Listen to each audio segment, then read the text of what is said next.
more and need benefits less. So what are employment networks? These are agencies or companies contracted with Social Security to provide services to help somebody find and retain work. What do you mean? I mean by services? Could be all kinds of things.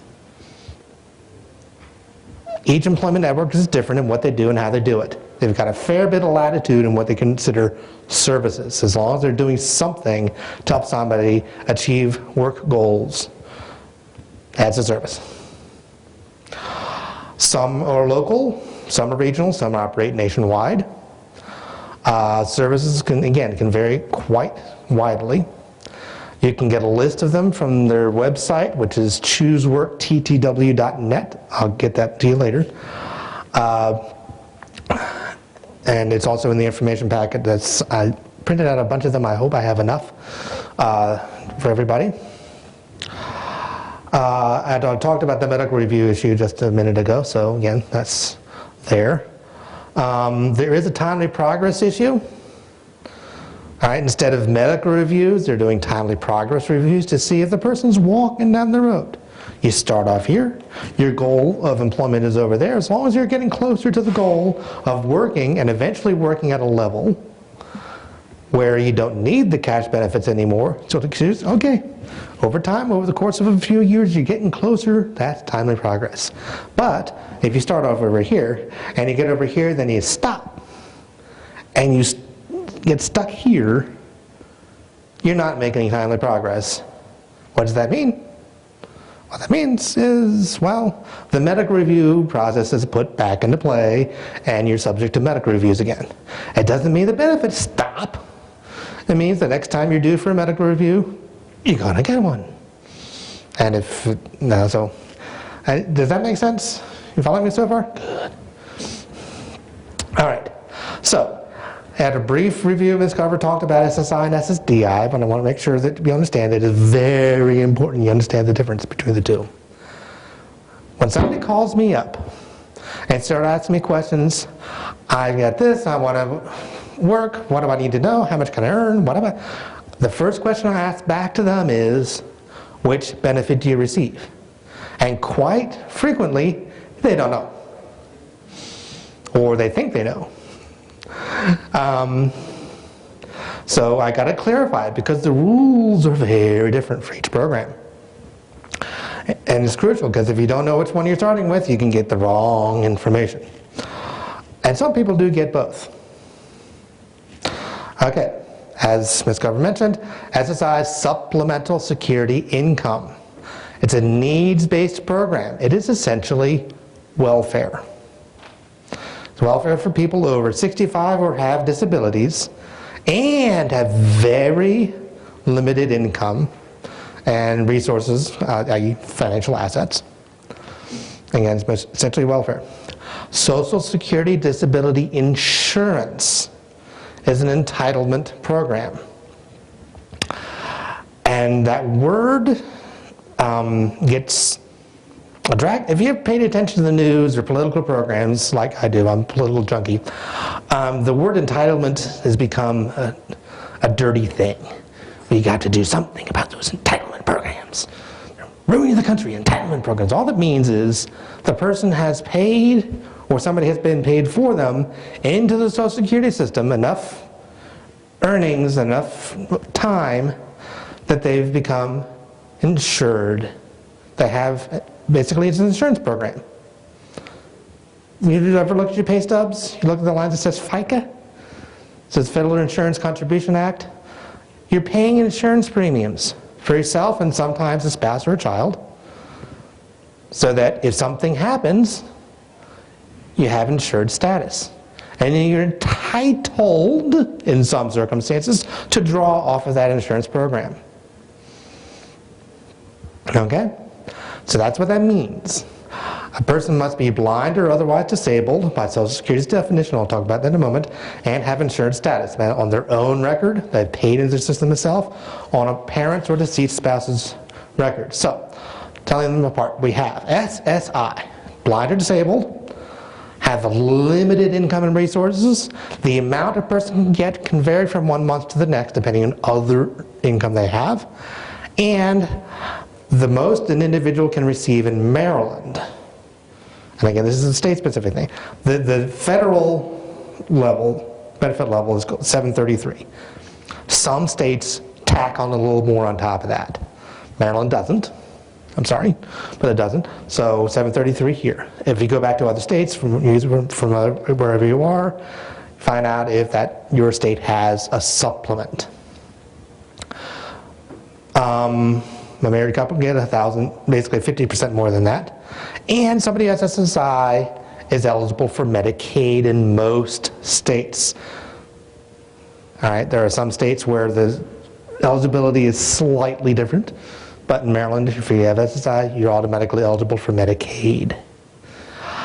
SSDI, blind or disabled, no resource test. Again, it's not an entitlement program. It's not needs-based. The richest person in the country can qualify for SSDI if he has a disability that prevents him from working at a substantial level. The amount is determined when they're approved, and only changes if the annual COLA, cost of living adjustment. The amount it varies from one person to the next depending on how much money was paid into the system over time, their work history. And somebody who has SSDI is eligible for Medicare, usually after 2 years. Any questions on that? Okay. Either I'm explaining it perfectly or you're asleep. Not sure which. All right, so what is the definition of disability? This touched on again by Ms. Carver earlier. It's the inability to engage in any substantial gainful activity by reason of any medically determinable physical or mental impairment which can be expected to result in death, which has lasted or can be expected to last for a continuous period of not less than 12 months. What does that mean? This is typical bureaucratic speak. So, in English, and again, part of my job is translating Social Security to English and back again. So, in English, it means basically person, when they've been approved for benefits, Social Security has said that this person cannot work at a substantial level because of the disability for at least a year, or they die. If you die, that death is expected to last at least 12 months. So that's the definition. And I bring this up because it becomes important later. So we'll talk about SSDI first. I realize most of the folks here have children who are getting SSI or trying to get SSI. But we'll talk about SSDI briefly. Many of the work incentives for SSDI have a time element to them. Different things happen in different stages of time. All right, other work incentives reduce countable income. Countable income is a very important concept. All right, the first work incentive available to somebody who has SSDI is a trial work period. Of all the work incentives I talk about, this one's named right. Time to try work for a period of time. No upper limit, you can earn anything whatsoever. There are 9 months. All right, the 9 months do not have to be all in a row. They do have to be within a 5-year window. And trial work was counted this year if you earn $780 or more. That's another number that changes every year. Right now it's $780. If you earn less than $780, Social Security says, big deal. We're not going to bother with that one. Right after the trial work period is the extended period of eligibility. Goes for 3 straight years. Payments continue if your countable income is below a certain level. Payments can be suspended but not terminated if your countable is above the SGA level. Payments can be reinstated anytime during the EPE when countable income drops below SGA. I'll explain SGA in just a moment. Oops. Extended period of Medicare coverage. If your cash benefits stop because of earnings, your Medicare coverage continues for a while. For a long while, actually. You can keep Medicare Part A, that's the hospital level, for at least 93 months from the end of the trial work period. That's almost 8 years. You can continue Part B and D of the outpatient care and prescription drug coverage parts as long as the premiums are paid and you still have a disability. Expedited reinstatement. I'm dealing with a couple of cases right now where this is an issue. If the cash payments are terminated, all is not lost. One last safety net. If within 5 years your income drops and you still have the disability, you can get your payments back again. All right, you can even get up to 6 months of provisional payments while this is being processed. Okay, so this is a safety net after a safety net after a safety net. This is one thing, this is removing a big fear for a lot of people. Because so many people say, it took me so long to get those benefits in the first place. It took me it's so hard, I had to fight so hard to get them. If I lose them, I don't want to have to start all over again. Well, guess what? You don't. Expedited reinstatement says you don't have to go back to the beginning. You can pick up and get everything back again much quicker. Substantial gainful activity. All right? It's not just gross earnings that Social Security looks at. It's countable. There's other things they can look at. Work incentives that can affect how much income is counted by Social Security. All right? The current substantial gainful activity guideline, as Ms. Gover mentioned, is right now $1,000, $1,090 a month, or $1,820 if you're blind. Countable income factors in impairment-related work expenses. If you pay for something that is related to an impairment and needed to be able to work, it can be an IRWI, as we call it. If approved by Social Security, the amount of this expense can be deducted from countable income. It's got to be a reasonable expense paid by the individual with the benefits during a month that the person is working. So, throw out some ideas. What do you think might qualify as impairment-related work expenses? Again, something paid by the individual, needed for work, without which he wouldn't be able, related to an impairment he has, and if he didn't have them, he probably wouldn't be able to work as much as he is. Transportation, anything? It's more specific. Yeah, paratransit, accessible, special transportation, absolutely. Anything else? How about medical expenses? Trip to the doctor, prescriptions, therapies, treatments of any kind, durable medical equipment. Okay?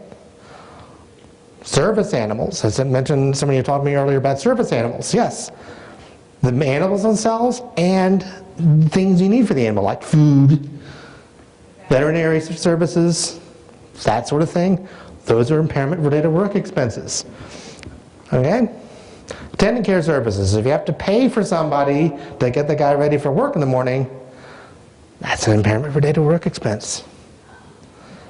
Adaptive equipment, any kind of device the individual may have to use related to work. As long as it fits the definition, that person, the individual with a disability, is paying for it because of some kind of impairment. It doesn't have to be the disability that's on record. It can be any ongoing medical condition. If the doctor recommends the person does this and they have to pay for it, it could be an IRWI. Keep receipts. Subsidy. If an employer makes some kind of accommodation to work, that could also affect how much of income is counted. All right? So, for example, if you're paid as the same amount as other employees at this company, wherever it is, but the quantity or quality of the work is different. You're paid the same, but for whatever reason, extra supervision, extra breaks, help from other coworkers, if there are certain things that are modified in terms of the work requirements, that's a subsidy. The difference is a subsidy. That could affect countable income. Special conditions. If the individual has a job coach, and this might come into play with a lot of folks. If there's a job coach, doesn't matter who pays for it, but the job coach, the amount of time that job coach spends with the individual, helping them maintain their employment, that affects countable income as well. Why? Yes? When you say effective, you need to drop. It can bring it down. The number of hours multiplied by the individual's, not the job coaches, but the individual's pay rate is multiplied each month. So if you get 10 hours of job coaching in a month, 10 times the individual's pay rate drops the countable income down by that much. Okay? What about the subsidy? Subsidy. It's a way to measure the individual's ability to work and earn money. Let me put it to you this way. Again, it's not just gross income, which people obsess about. The point of this is, I mentioned, is when you first apply for benefits, when the individual applies and they're approved, Social Security says they're not able to work at a substantial level because of a disability. Okay, so they're working, they're earning some money. But let's say they only can do that because they're using some kind of special transportation, some kind of paratransit system to get to and from work. They have to pay for it. The fact that they have to pay for paratransit to get to and from work indicates they still have a disability that affects their ability to work, may still qualify for benefits. The fact that the employer needs to make some kind of accommodation at the job indicates they still have a disability that affects their ability to work and earn money. They still qualify for benefits. Okay, they're working. They're earning some money. But quite a bit of that money is being earned because they have somebody helping them do their job.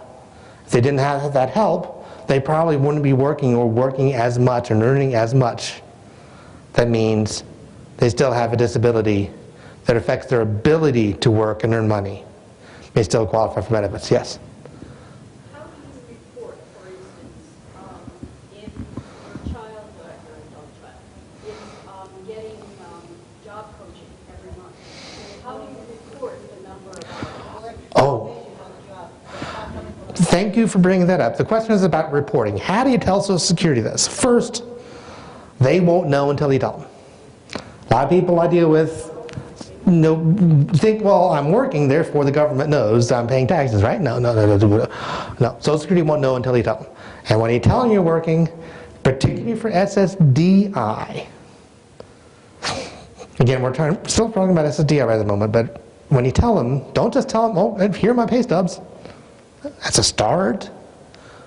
But there's a form, and the Whipper Project can help you with that, where you report. These are the expenses I have. This is, I'm getting this number of hours of job coaching. The agency that provides the job coaching, I hope they're keeping records, should be able to provide some kind of documentation on that, how many hours each month, and you tack that on, say, here are my pay stubs, and this is from the employer, the job coach agency. Or the employer can write up, there's a couple ways to go about that. You can either request your employer write something down and say, okay, this is the kind of accommodations I'm providing. And compared to other employees in similar positions, he's doing 80, 90% of the job that I would normally expect. Or you tell Social Security will send the employer a form asking the same question. Works either way. So again, and also impairment related work expenses, keep the receipts. When you report your earnings, here are my pay stubs and here are my receipts. All right, very important. Social Security will not know any of this until you tell them. Do not think that they know everything, because rarely is that the case. They think they know everything, but they don't. All right. All right. Now, this is a program that is state specific. All right. This is a Medicaid buy-in, but most states in the country have some version of this. Unlike all the stuff I've been talking about to date, that is how to keep something the person already has. This is get the person something they didn't have already. Full Medicaid. So again, when you go back to wherever you guys are from, check it out. Your state probably has a Medicaid buy-in program. Allows a person to earn a lot more money and keep Medicaid that can supplement the Medicare. Again, since this is a state-by-state program, yeah, I can't give you a lot of details on it, but this is Maryland's version of it. Any questions about SSDI work incentives before I get into SSI? Because I suspect most of the individuals here are dealing with SSI-related issues. Okay, all right, moving along. SSI. The amount of SSI that a person gets is based on several factors, primarily other income that a person receives. Basically, when other income goes up, the SSI goes down. However, not all earned income is counted. It's very important to grasp that concept because you always have more income by working than you can possibly get on SSI alone. All right, there are various ways to reduce countable income.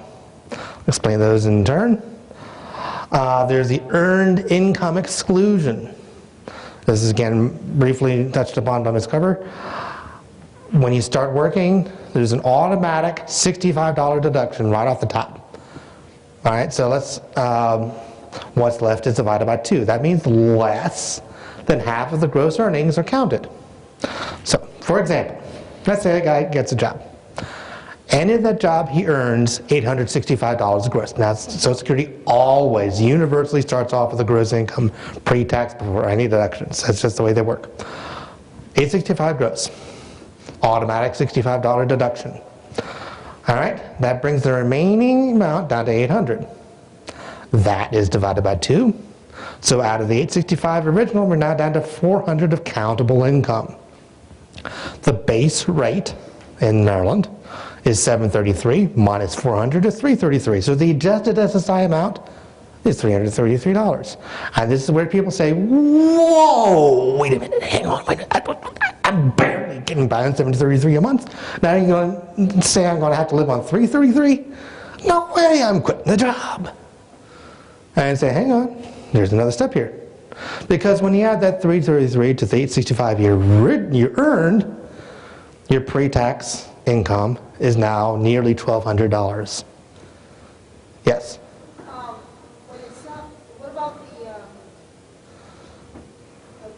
countable income? When you're in a household, when your SSI person is living with you and they count some of what you give them. Like if you give them $300 worth of room, board, and food, they count that. Okay.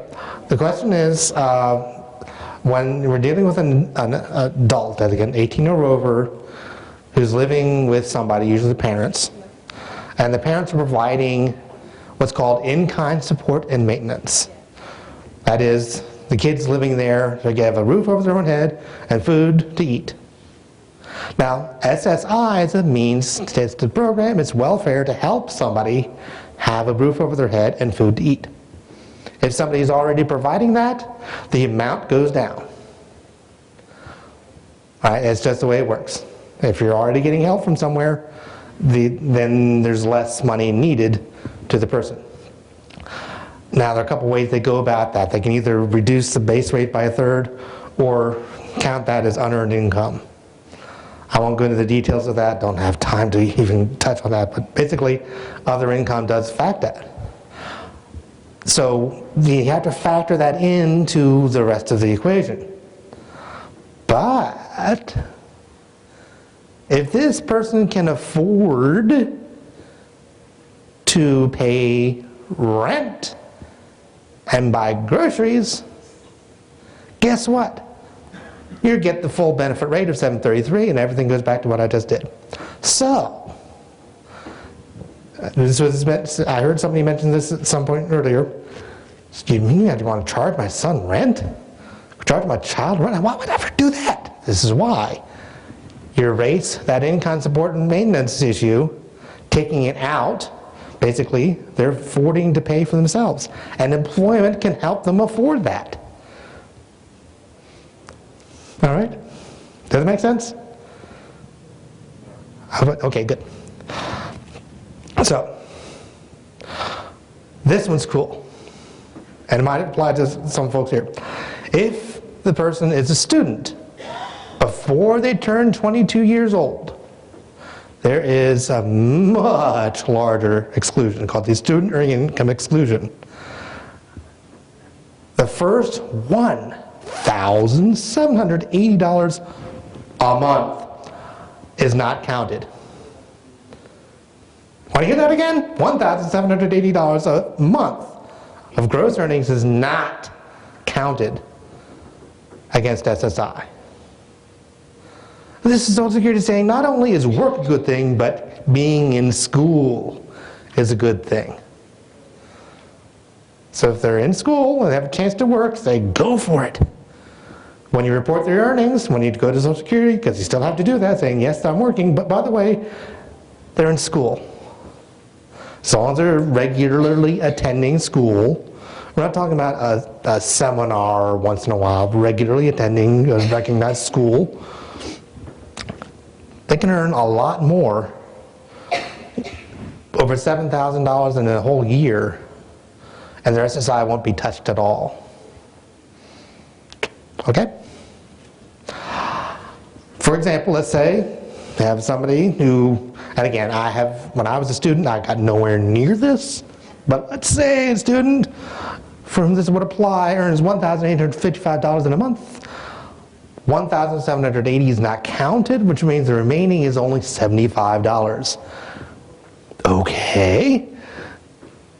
In addition, that earning of exclusion is also put in, remaining $10, and that's divided by 2 down to $5. Okay?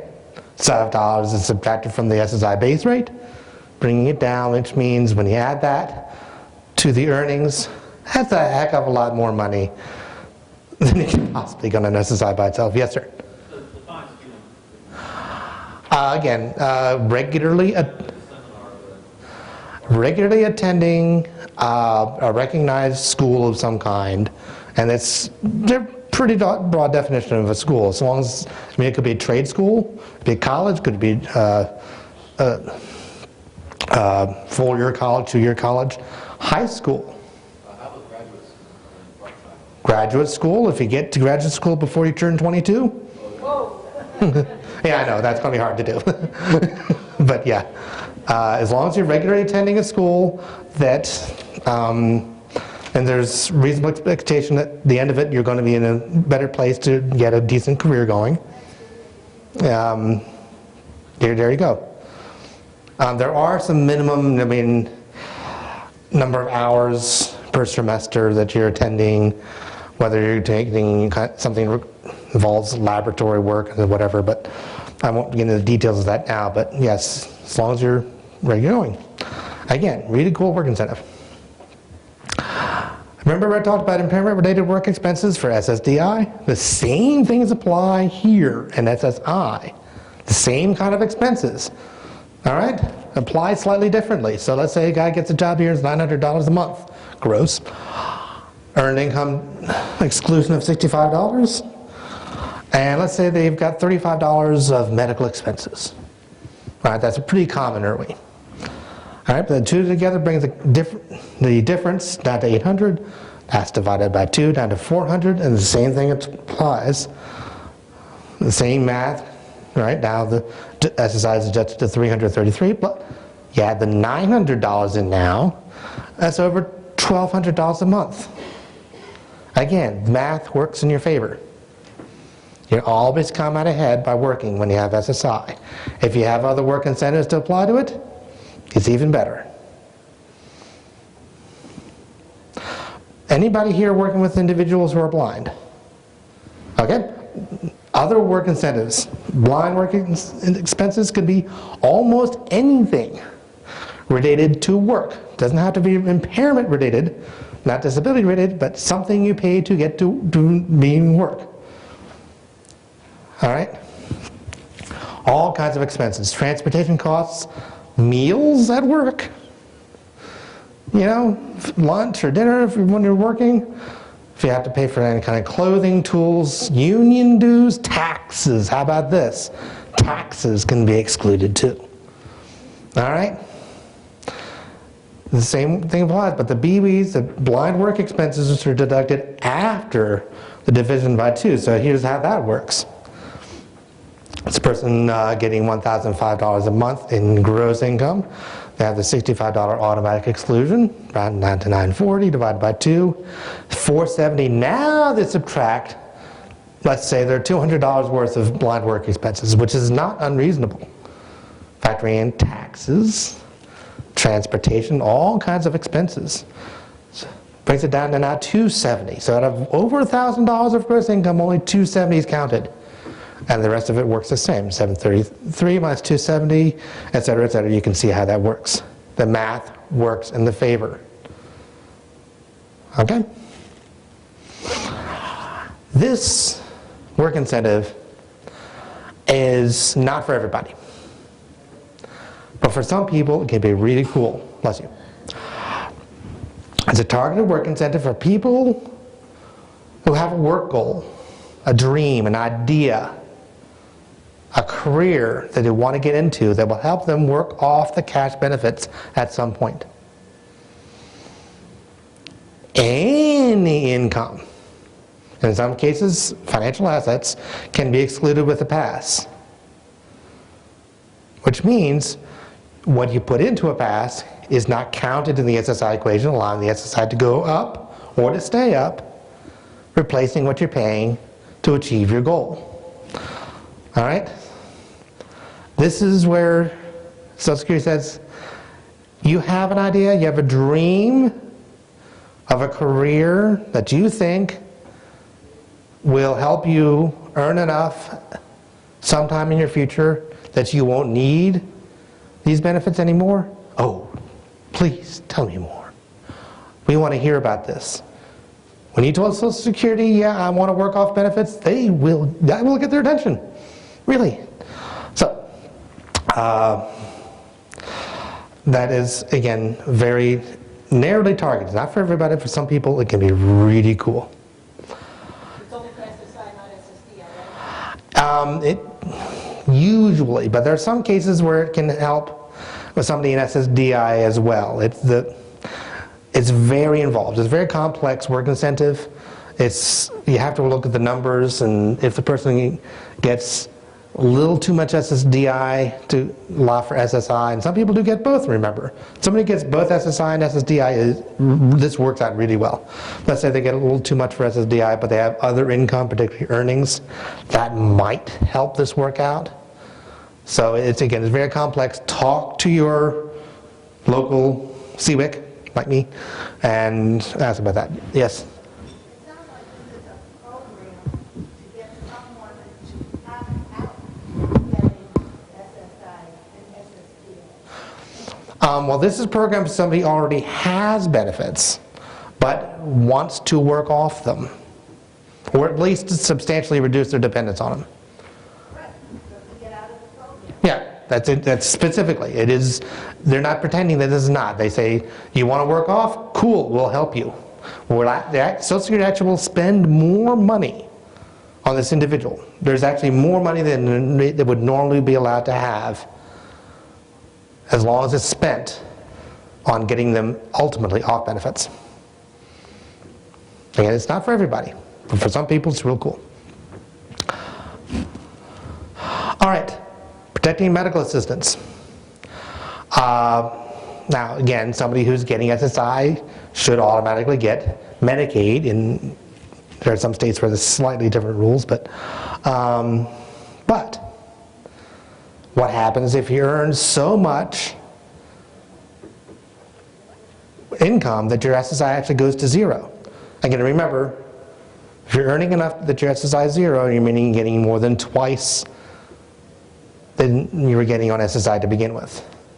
So what happens to your medical assistance? Your Medicaid. In almost all circumstances, you keep it. As long as only earned income and you meet all the other criteria for SSI.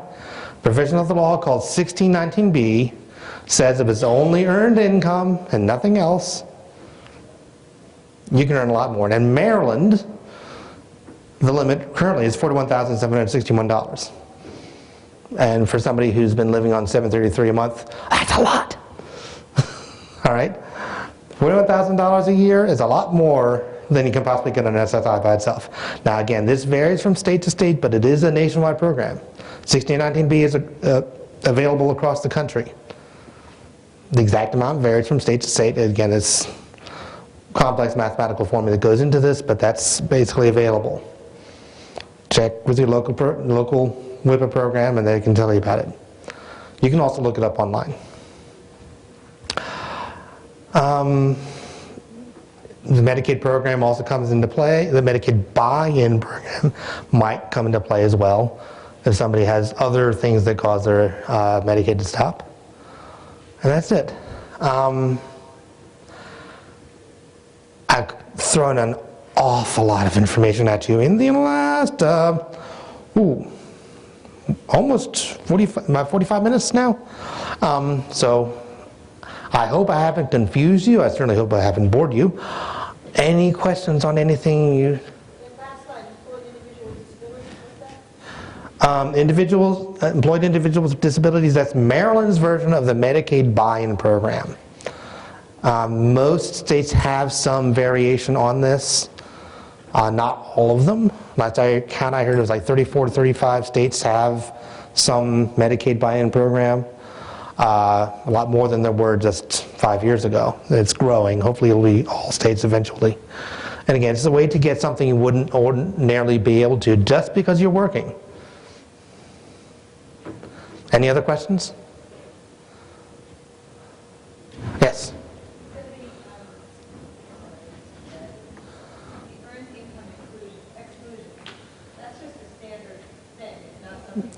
A standard $65 right off the top that was put into place decades ago that hasn't changed. Why $65? I have no idea.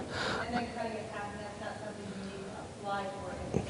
No, you don't request it, it just happens. Right, when you report it. And, here, and back to reporting, like I mentioned earlier, really important, especially with SSI. Again, I talked about all the math here. When does the math happen? Math doesn't happen until you tell them. So let's say the person gets a job. They're working in July. They have earned income in July. They have got paid in July. No later than the 6th of August, the 6th of the following month, you got to get those pay stubs and any other impairment-related work expenses, other documentation that might affect countable income, get those in no later than the 6th of the following month. The check in September is affected by that. So again, earnings in 1 month, reported the month after that, the month after that, the SSI is adjusted. Okay, there are other complications involved in that, but again, it won't happen until you tell them. If you don't tell them or you're late in telling them, SSI won't be adjusted until later, which is what causes overpayments. And the overpayments are something I deal with all the time. They're hard to avoid, but if you report regularly, you're less likely to have them because there's no substitution for it. Any other questions? Okay. I mentioned earlier the Ticket to Work program. You can call this number here and ask about ticket. And they can also connect you with your local WIPA program. Go online to socialsecurity.gov/work. All these stuff is mentioned in there. Choose Work or chooseworkttw.net, either one works, will get you to the same agency about the Ticket to Work program. Now that last bit is again state specific. That's a PABS program. Every state has one, but it's Maryland's specific one. And that's us. Again, if you're in Maryland, feel free to give me a call. Most of you aren't, so find your local WIPA program. They can answer your specific questions about your individuals, your children, I'm assuming for the most part, benefits, and how work will affect them, the work incentives that are available. Last chance for questions. Thank you so much. You've been a wonderful audience.